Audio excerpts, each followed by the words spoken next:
Você conhece os vereadores do Parlamento Municipal de Santa Maria? Está começando agora na TV Câmara o programa Mandato em Pauta. Nesse espaço, você vai poder conhecer um pouco mais sobre o trabalho dos vereadores, as proposições apresentadas, o trabalho nas comissões, aqui neste programa, no canal 18.2 da TV Aberta. Neste programa, estamos recebendo o vereador Givago Ribeiro, do PSDB. Ele que está no seu segundo mandato e também é líder do governo aqui na Câmara.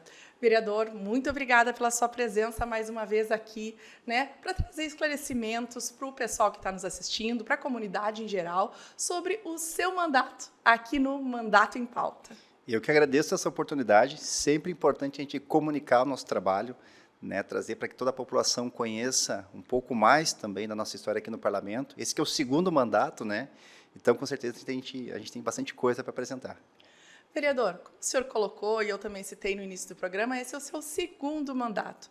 Qual a diferença do vereador que entrou lá em 2020, no seu primeiro mandato, e o vereador Givago agora, desse segundo mandato? No primeiro mandato, tudo é novidade, Então, a gente acaba aproveitando o primeiro mandato para conhecer toda a cidade, as demandas as mais diversas.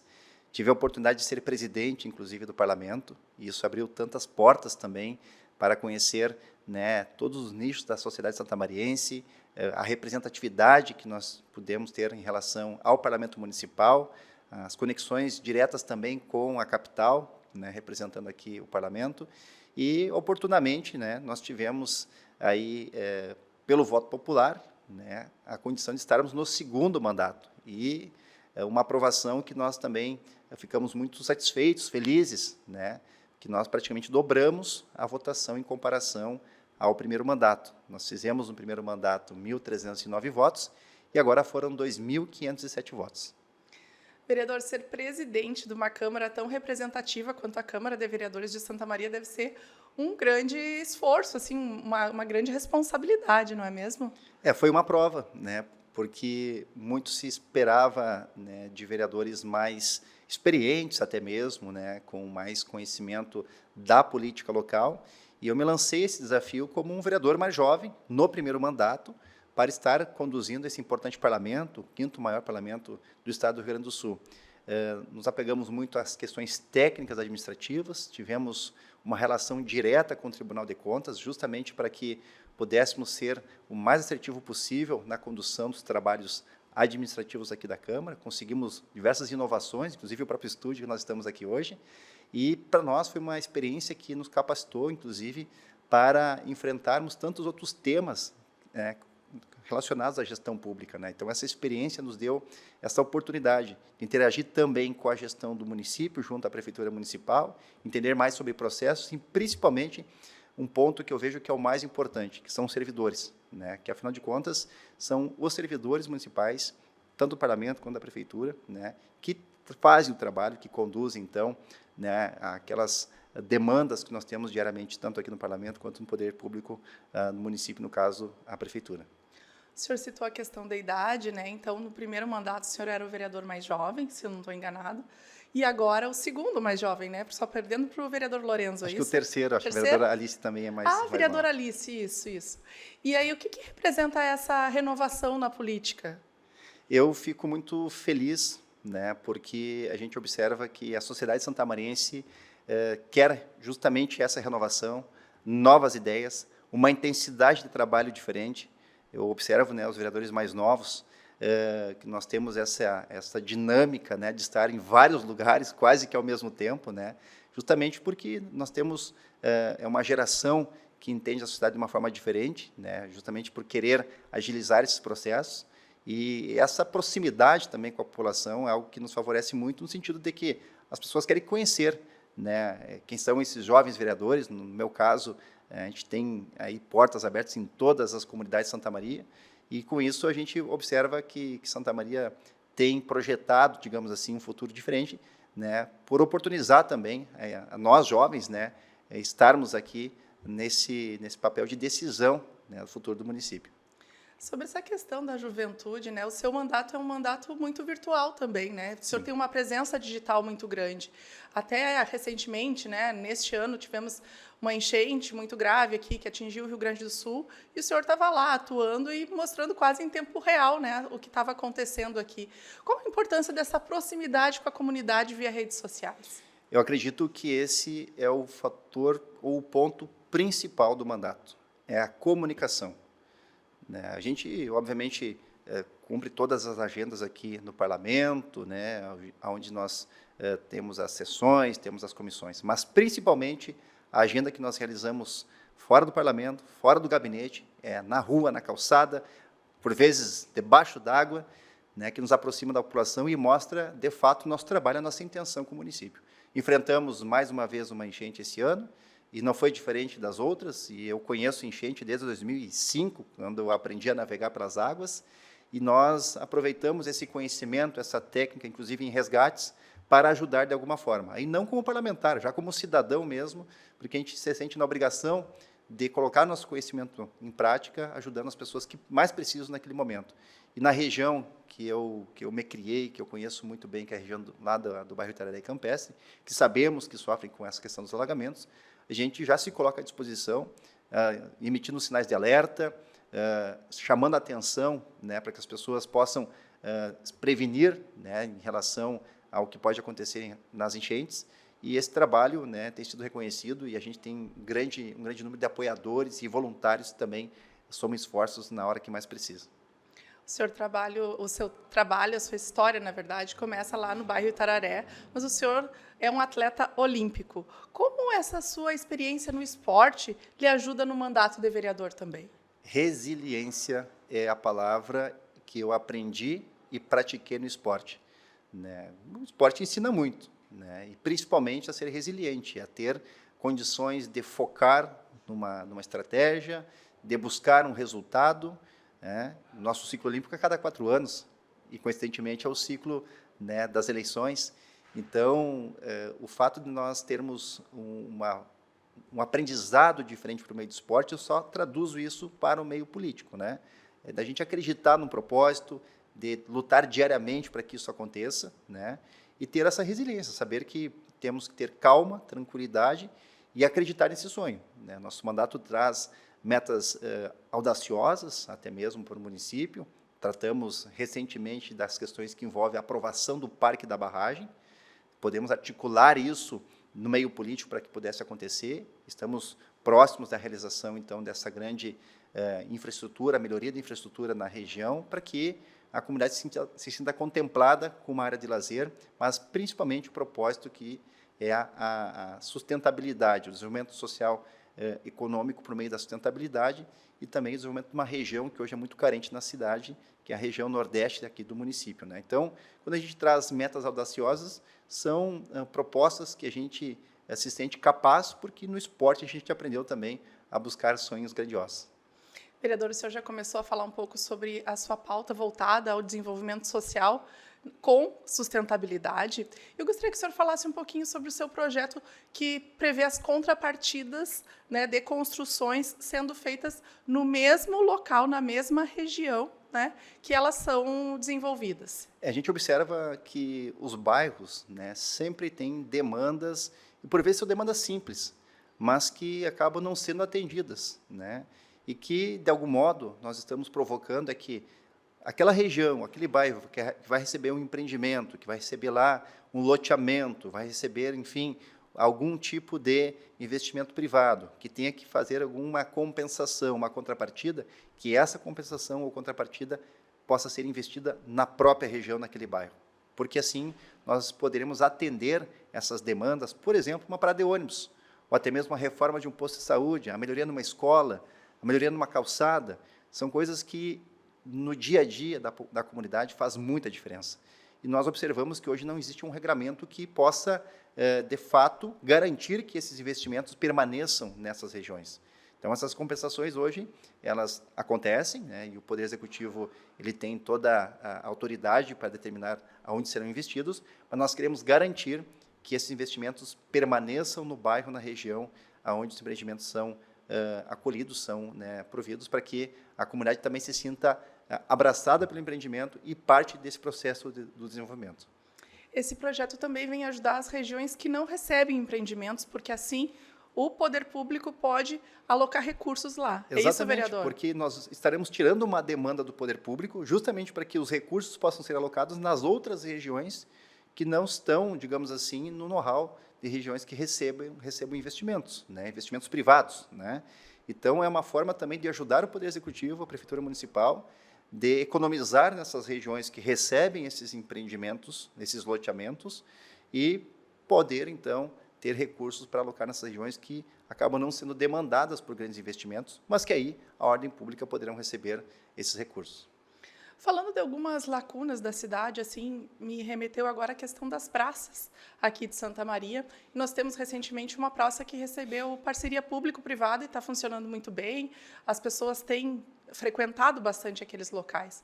Como é que o senhor vê essa questão das parcerias público-privadas para restaurar, para manter praças públicas, por exemplo? Eu posso dizer que sou o defensor número 1 das parcerias público-privadas e também defendo as concessões desses espaços para que possa também haver um ambiente de desenvolvimento econômico sustentável. Vou dar um exemplo na Praça do Malé. A Praça do Malé é bastante frequentada, principalmente por moradores da região norte e nas proximidades da região centro. E lá, as pessoas buscam estar no final de semana com seus amigos, as suas famílias, seus pets, e, de todo modo, sempre tem uma demanda para consumir algum tipo de alimento, lanche, né, algum tipo de bebida.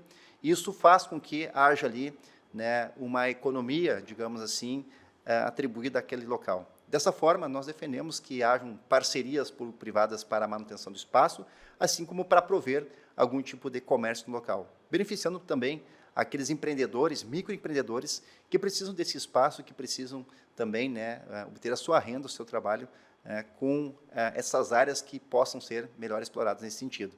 Assim como nós defendemos a concessão da GARE, que está próxima, então, de acontecer já dentro do edital que o município, a prefeitura está lançando, né, nós também estamos encaminhando, digamos assim, junto ao Poder Executivo, já na linha de projeto-sugestão, né, que outros espaços também possam receber esse tratamento de concessão para que o Poder Público, por meio da iniciativa privada, possa prover alguns serviços, mas lembrando, sempre em benefício também dos microempreendedores que precisam ter esses espaços para trabalhar. Concessão não é uma venda, né, vereador?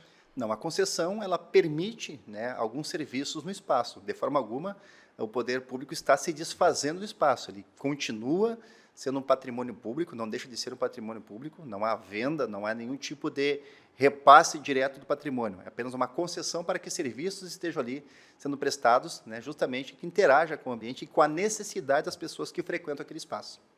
Vereador, vamos seguindo seus projetos. O senhor tem um projeto que cria o Polo de Preservação Ambiental e Desenvolvimento Sustentável, Distrito Verde, que concede incentivos.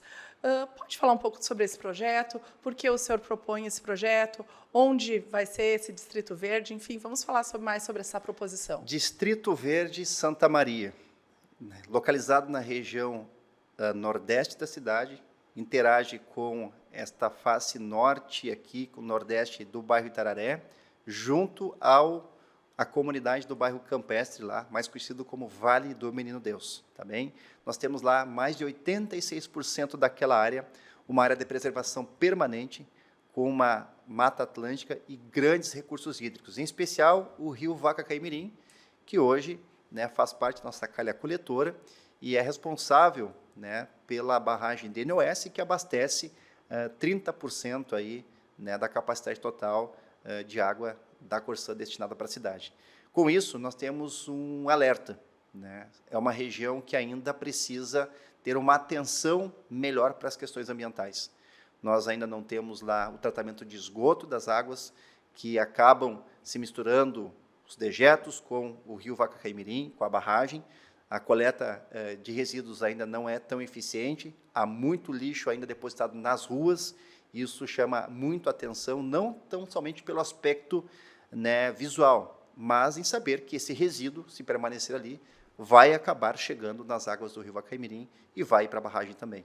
Então, esse alerta eu faço porque, a partir da criação do Distrito Verde, nós vamos envelopar essa região e dar prioridade para esses aspectos todos em relação à preservação ambiental, a questões que envolvem a manutenção dos recursos hídricos, desassoreamento dos rios também, e, principalmente, o desenvolvimento social sustentável daquela região. É uma região hoje pobre, carente, mas dentro de um território ambientalmente riquíssimo. Então, nós queremos justamente trazer esse conceito de ambiente rico e transformar essa comunidade também numa comunidade pujante, desenvolvida, aproveitando esse ambiente. Aí surgem as ideias na área do turismo, no turismo ecológico, nesse turismo mais equilibrado em relação a como interagir com esses ambientes, a questão que envolve a própria cultura do local, onde nós temos vários empreendedores e principalmente mulheres empreendedoras, né, que tem lá uma culinária muito diversa em relação àquelas receitas que foram passadas, né, de vó para filha, e que há talentos a serem descobertos em relação a isso, e que podem promover a sua receita, né, a sua renda, através desses incentivos. E provocar também, obviamente, que outros empreendedores, investidores, né, da linha privada, também possam estar nesse local, ajudando o desenvolvimento da região.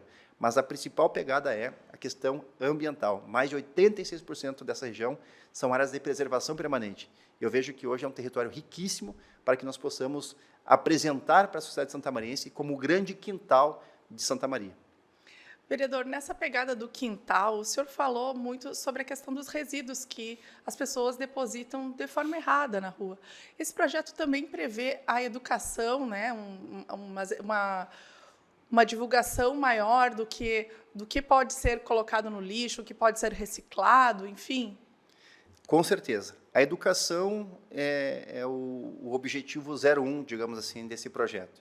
Sem a interação diretamente com a escola que hoje está naquela região, a Escola Municipal de Vasconcelos, que eu tive a honra, a satisfação de ser aluno do pré-oitava série dessa escola, sem ela, o projeto ele praticamente não vai ser tão eficaz. De que forma nós estamos propondo isso? Que a Escola Municipal de Vasconcelos seja uma escola ambiental. De que forma? Que possa interagir, né, dentro das disciplinas com todos os aspectos ambientais necessários, desde a preservação da fauna e flora, até mesmo o protagonismo das crianças, que são nossos futuros adultos, né, diante da responsabilidade que se tem na preservação daquele ambiente, que é a própria casa, que é onde nós estamos inseridos. Então, é por meio dessa consciência que nós vamos conseguir mudar o futuro. Infelizmente, alguns adultos hoje, né, nós até já desacreditamos que possa mudar, mas agora as crianças, sim. Nessa nós apostamos, né, que há uma condição muito especial de nós melhorarmos o futuro, principalmente do meio ambiente, apostando na educação das crianças. Vereador, vamos falar de mais um projeto que o senhor propôs, que obriga os bares e lanchonetes, restaurantes a ter o cardápio físico nesses estabelecimentos. Essa aqui é uma prática que veio a partir da pandemia, do cardápio digital, ali pelo QR Code. Então, muitas vezes a gente chega num bar, num restaurante, está sem bateria e tu não consegue nem acessar o cardápio do bar. É nessa pegada que o senhor propõe esse projeto? Teve algumas pessoas que buscaram para lhe pedir? Enfim, como é que surgiu essa ideia de obrigar os estabelecimentos a ter o velho e bom cardápio? Nós estamos fazendo, nesse segundo mandato, um acolhimento muito especial ao público da terceira idade, aos idosos de Santa Maria. E é um público que vem crescendo, graças a Deus, com qualidade de vida, buscando o esporte, atividade física, e isso tem nos entusiasmado muito, porque eu pretendo também ser um idoso saudável, um idoso atleta, de preferência. E a gente observa, dialogando, né, com esse público, algumas necessidades. E foi por meio de um diálogo com os grupos de terceira idade que nós recebemos essa demanda do cardápio impresso, porque esse público nos ensina muito diariamente, principalmente a convivência. Nós, mais jovens, estamos acostumados a chegar num restaurante, numa pizzaria, enfim, e pegar o celular, né? Esse público da terceira idade chega para justamente conversar, trocar experiências e nos dá uma aula sobre convivência. E, nesse aspecto, o meio digital não está ainda sendo a demanda desse público, mas sim, né, ter condições de se sentir incluso dentro desse processo, né, de conseguir fazer um pedido num menu que possa estar impresso. E eu fiz um teste, inclusive, né, fui fazer um passeio com um grupo de idosos, fomos num estabelecimento, né, e graças a Deus naquele estabelecimento tinha o menu impresso, né, tinha a opção do QR Code ali na mesa para acessar por meio do celular, mas o pessoal não estava muito, digamos assim, adepto nessa tecnologia e preferiu então o cardápio impresso. E eu posso afirmar, vendeu muito mais por ter o cardápio impresso, as pessoas conseguiram visualizar o preço, conseguiram visualizar ali a foto do prato, né, o que, enfim. Então, dessa forma, a gente observa que tanto para aqueles idosos, né, ou até mesmo as pessoas que optam, né, pelo cardápio impresso, há uma possibilidade maior, inclusive, de obter, né, a venda, né, dentro desses comércios, né, desses restaurantes, principalmente. Mas nós estamos dialogando, não batemos o martelo ainda, a gente quer também ouvir os estabelecimentos comerciais, os bares, enfim, para a gente constituir uma legislação que possa ir ao encontro disso, do desenvolvimento econômico, mas também sem deixar de lado, né, as pessoas, principalmente as que não estão tão adeptas à tecnologia, que possam se sentir inclusas dentro desse processo. Vereador, vou mudar um pouquinho a pauta agora, falar da sua atuação enquanto líder do governo na Câmara. Para quem está nos assistindo, o que é um líder do governo? O que faz o líder do governo aqui na Câmara?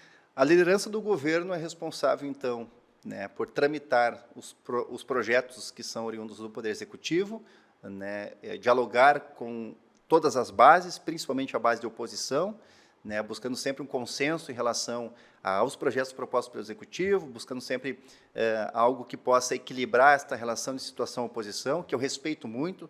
Para haver democracia tem que haver oposição, eu sempre defendo muito isso, e já é a terceira oportunidade que eu estou líder do governo, e sempre mantendo esse diálogo com a oposição. Eu tenho aqui colegas e posso ir até amigos, que a gente acaba formando dentro desse respeito e desse diálogo, né? Então, e muitas construções são feitas através dessa oportunidade do líder poder justamente dialogar, né, principalmente com os colegas da oposição, mas também da nossa base do governo, né, que se reúne semanalmente para discutir os projetos, né, e já termos o alinhamento em relação àquilo que o Poder Executivo está propondo, né. Então, dentro dessa experiência já do terceiro ano estando como líder do governo, eu tenho dito sempre que se eu fui presidente no passado, foi por ter sido também líder do governo, que me proporcionou, né, esse diálogo com todos os colegas vereadores e vereadoras, o qual eu tenho muito respeito e apreço pelo trabalho que é desenvolvido por todos aqui no Parlamento. Vereador, a cada ano a Câmara tem uma nova mesa diretora. O senhor já foi presidente. No ano passado, no início da legislatura, ali não houve duas chapas como tradicionalmente acontece, ou seja, a bancada governista, que é a atual gestora do parlamento, né, do mesmo seu partido, o presidente Admar Possobon é do PSDB, teve a maioria, inclusive a oposição não conseguiu nem formar uma chapa para concorrer e aí depois ter equidade, paridade ali na mesa diretora. Como é que o senhor, enquanto líder do governo, vai se articular para continuar tendo essa maioria de parlamentares ao lado do governo e ter uma sequência na mesa diretora no ano que vem? Na verdade, eu não vou me articular para isso, né? Como eu defendo que é importante termos oposição para que haja democracia, né, eu até me posiciono de uma forma diferente, né, em relação a isso. Eu acredito que tem que haver, sim, essa oportunidade de haver um bloco de oposição junto à mesa diretora, assim como foi no meu mandato enquanto presidente. Nós tivemos o bloco de oposição, que ocupou, então, os assentos junto à gestão da casa. Eu acho que isso é o ideal dentro de um processo democrático, né?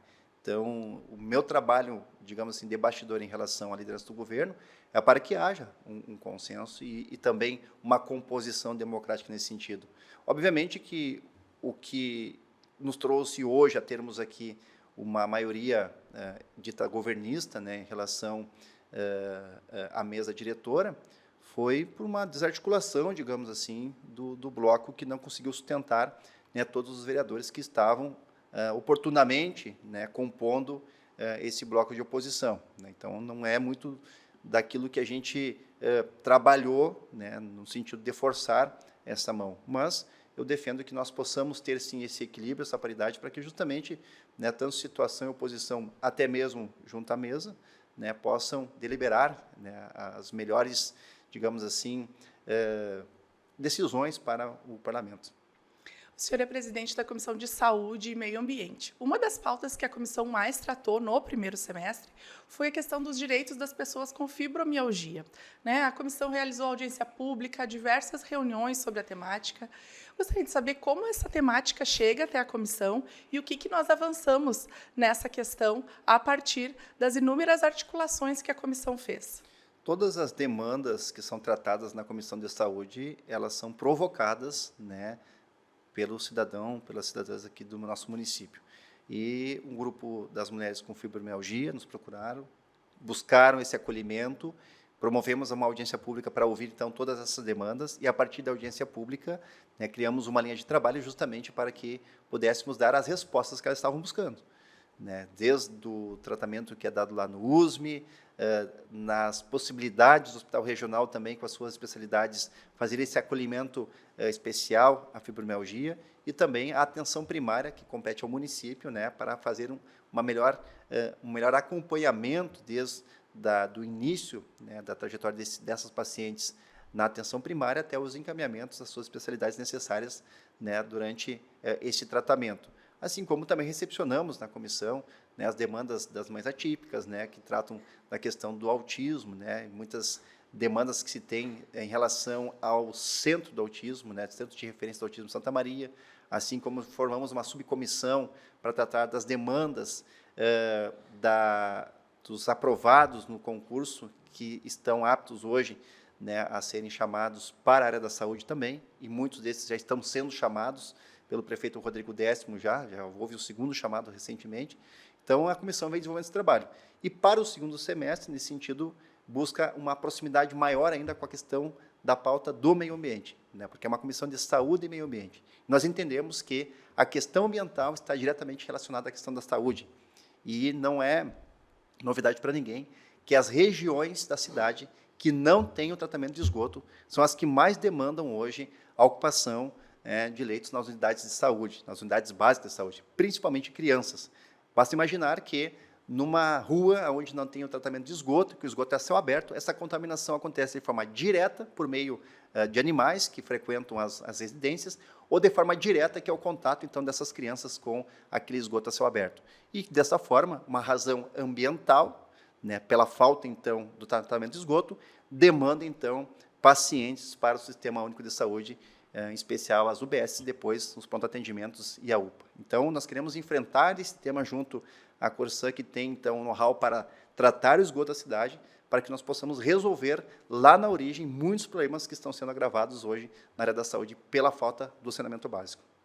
Vereador, estamos quase concluindo o nosso programa, Mandato em Pauta aqui, mas o que nós podemos esperar do seu mandato no segundo semestre? O que está aí no seu radar? Nesse segundo semestre, né, nós já organizamos, então, a nossa linha de atuação. Nós vamos continuar, então, esse trabalho que é de médio prazo, no desenvolvimento do Distrito Verde, essa questão que envolve o saneamento básico da cidade, que é uma questão de saúde pública, o saneamento básico é uma questão de saúde pública, ainda temos regiões que não têm hoje a água tratada para as pessoas consumirem, e muito menos o esgoto tratado. Então, esse segundo semestre vai ser muito voltado a essas ações, né, dentro da linha, obviamente, da Comissão de Saúde, e também do nosso mandato com essa proposta da criação do Distrito Verde. O Distrito Verde, lembrando, ele interage com 3 equipamentos importantes da região Nordeste, que é a nossa Estrada do Peral, que agora vai ter as suas obras de reconstrução, o Parque Municipal dos Morros, que são 160 hectares de áreas de preservação permanente, onde nós buscaremos, então, encaminhar uma concessão para que haja lá também alguns investimentos privados para que o público possa frequentar, mas de forma alguma estamos aqui privando as pessoas de entrar, pelo contrário, é para que justamente garanta a segurança das pessoas no local, né? E o Parque da Barragem, que é um projeto que há pelo menos 14 anos, né, eu já desenho ele, articulo junto à sociedade civil organizada, a Universidade Federal de Santa Maria, na época o IPLAN, e hoje é a Secretaria de Urbanismo, que tem nos ajudado bastante, e o Governo do Estado, que aprovou o recurso para que nós possamos executá-lo. E, para concluir, na nossa linha do esporte, né, nós sempre temos um mandato muito além do esporte, mas o esporte que tem a nossa base, a nossa matriz, nós estamos em vésperas já de comemorar um novo empreendimento, que é a nossa pista de skate. Essa pista de skate que já nasce recebendo grandes eventos aqui para a cidade, trazendo atletas, né, de renome nacional, até mesmo internacional, e é uma grande conquista, que parecia impossível, e que hoje se tornou realidade. É a primeira pista pública, né, indoor, ou seja, dentro de um ambiente seguro, do ambiente coberto, para que crianças, adolescentes e atletas possam se desenvolver também aqui nessa modalidade. Obrigada, vereadora. É sempre um prazer conversar com o senhor para trazer, né, um pouco mais do seu mandato, do seu trabalho enquanto parlamentar para a comunidade santamariense. Eu que agradeço esse espaço, né, a equipe aqui da comunicação da Câmara, uma equipe bastante qualificada, né, que nos permite, né, levar todas as nossas demandas aqui por meio do parlamento, né, e os encaminhamentos que a gente consegue dar, né, para as demandas que nós recebemos aqui da população. Então, eu fico muito feliz por esse espaço e estamos sempre à disposição. Obrigada, vereador. Este foi o programa Mandato em Pauta com o vereador Givago Ribeiro, do PSDB. Você pode rever esse programa lá no nosso canal do YouTube, que é o TV Câmara Santa Maria. Obrigada pela sua audiência e até o próximo programa. TV Câmara, a tela da cidadania.